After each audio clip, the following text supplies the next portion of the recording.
All right, it's live. Okay, do you see my face at the bottom of the screen? Every time you talk, it comes up. Okay, So perfect. It's working. We got it. yeah, Okay. woo, we got it. All Okay. right. So we can first start off with the questions that they have that our teacher gave to us. So the first one is, what Osher's process for identifying opportunities and building companies? Honestly, I think he was, it sounds kind of crazy, but he kind of was just like born an entrepreneur. Like what they were talking about, just all the businesses he started, he was able just to find that like niche in the market and to like really kind of exploit it. Like he was able to, like the whole earrings. So he created a whole business with just earrings, but he was making 85% profit off of it. Yeah. That's pretty genius. Yeah, I thought it was really cool, just like the way, like looking back at his like his employment history and or just like what he done in the past, and it seems like he's just very innovative when it comes to building businesses, and that he's just really good at starting and making that foundation, and then obviously selling it, like with all of his other places that are other businesses that he's made. Yeah, Yeah. I completely agree. Hey, all right. So it says, who is John Osher? How does he come up with ideas? Okay. So basically how I took it, like who is he? I just kind of looked at like his history of the different businesses. So I mean, basically he founded, owned, key investor, CEO of like, obviously the Spin Brush, but then he did Cap Toys and then the CN or CON service, all those businesses. So he basically, I mean, he was everything. He did everything.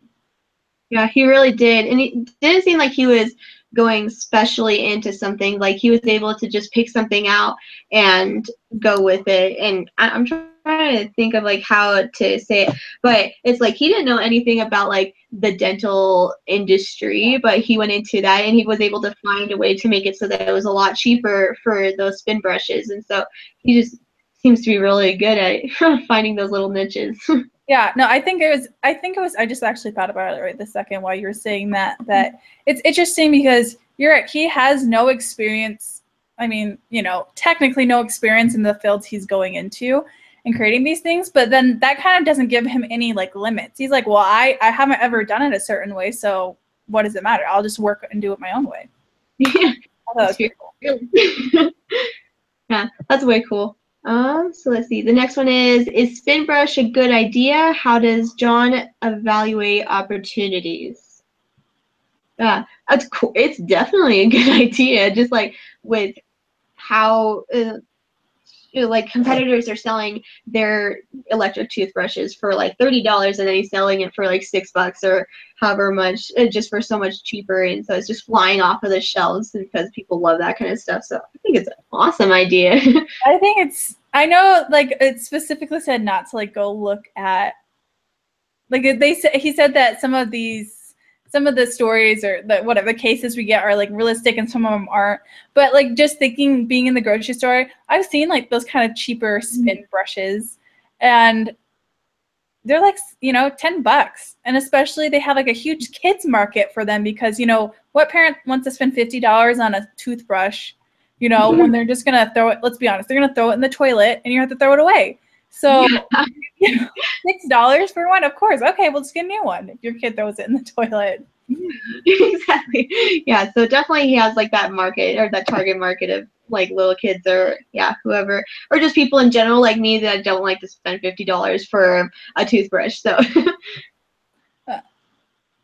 um why haven't larger companies already done a spin brush? Great question. I honestly just, when I was thinking about it, it seems like there's only, there's just a couple few big players in kind of like dental hygiene or toothbrushes. It's like Crest and Oral-B. I guess P&G owns Crest, but whatever. So there's only a few kind of players in the game. And basically, I feel like they're like, well, why would we make something for $6, sell it for $6 when we are selling, $50 items? And people are like, there's no other option. That's my yeah, they kind of have a monopoly over that. So like, why not make it really, really good quality and yeah, make it a little bit more expensive. So, because they have that option, so why not? Yeah, and for me, if I had the option of spending $6 or $50, I'm going to spend the $6. So, like for consumers, that's what they're going to go after, the cheaper option, obviously, and they're just going to make less profit then. Yeah. All right. How much is Spinbrush worth? How would you place a value on a company? So it was just like $6, right? Yeah. Or is that what they mean by what it's worth? Yeah. So it was $6. It said that they retailed.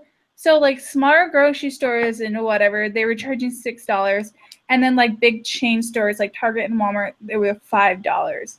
And then they were saying, so kind of my mental math, they were saying that, so those were those, but the bigger toothbrushes, the more expensive, they were $50. Okay, and they were selling, sorry, I'm getting ahead of myself. They were selling, no, I can't remember. It was like 20 toothbrushes a day at that $5 to $6 range. But for the $50 toothbrushes, they were selling one every 7 days. Yeah, I did see that. That's just kind of high. So that was one of the kind of math things that I did. Yeah. I was seeing that too, and just seeing like the revenue that they have for just like the $6 toothbrushes. So they were getting like, they said that they were selling about 6,000 units a day, and that's like 550. Because there was like one that was for $5 and one for $6. That's $33,000 a day, and so that's like over 12 million a year. So they're obviously making like a huge revenue on it. Yeah, if anything, like more than the other ones, the $50 ones. Yeah. Let's see what the next question is. All right, what should John do? All right, so like my recommendations for him is I think that it would be best for him to sell the company, just because there's an extremely high economy and the stock market and merger and how do I say it? It would just make it a perfect time for him to sell it, and it would make a huge return for him. And from what I can see about Osher is that he is just really good at building those companies and just making that good foundation and being able to just sell it right off the bat, and that just makes a huge profit for him. If he keeps on going with that, I think that it would just continue to make more money. Yeah, I agree. I definitely feel like he should sell it, especially since from the beginning he was pretty like, what's the word? I'm sorry, I'm so tired. He was pretty adamant. That's the word I'm looking for. He's pretty adamant that he wanted it to be simple. He wanted it to be simple, and I feel like when you start like involving yourself in industries with like huge players in the game that already know what they're doing, that already have the resources, that they could survive, but it's going to be a lot of work. It's going to be difficult. It's not going to be simple anymore. And if you're not going to enjoy it, then give it to someone who can really make it what it should be.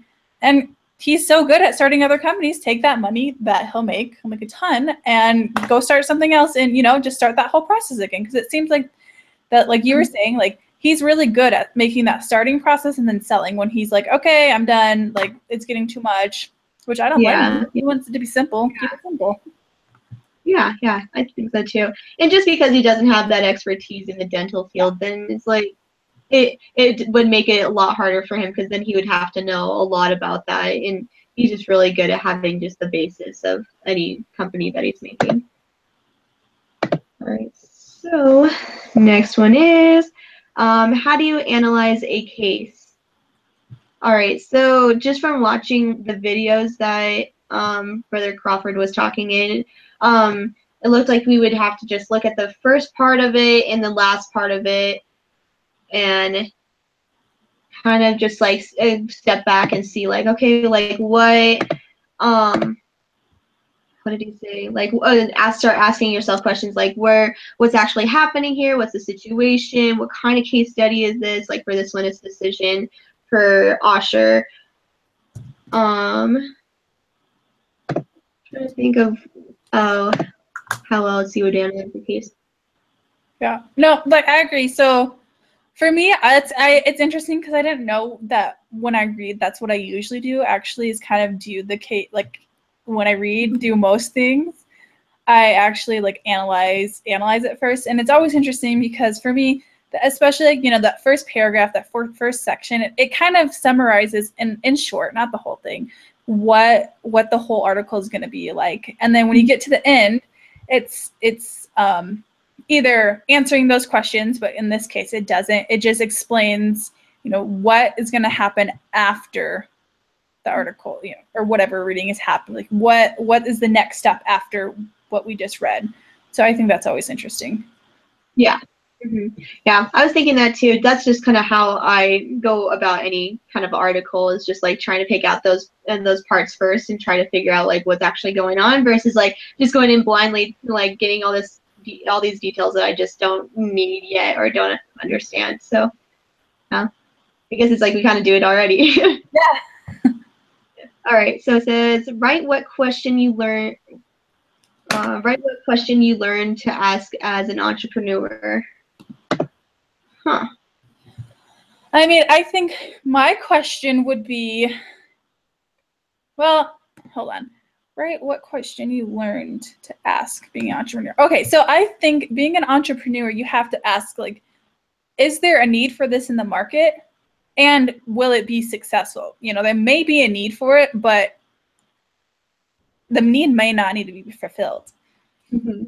I think because that's what he did so well. He asked, you know, okay, what's lacking in the market, and how can I make it work so I can make money from it. Mm-hmm. Yeah, I was thinking along those lines too earlier, just like identifying your target market and figuring out what they need. But yeah, just like for that specific kind of group. Yeah, like what do they need? And yeah, that's what I was thinking too, along the same lines. Perfect. Right, and that was the last question for that. Besides like the other ones, like the summary and all those other ones that we answered on our own. All right. I think that's it. You think so? Yeah, I think that's all we need to go over. Just kind of discuss it. Oh, wait, didn't it talk about, for the little write-up thing, all you have to do is discuss what we talked about and then our vote, which we both already decided. So yeah, we already decided that he should sell his company. That would just be easier. It's best for him and his interest in just making money in general. Yeah. Okay, cool. All right, so I'm gonna stop the recording. Okay. Okay, perfect.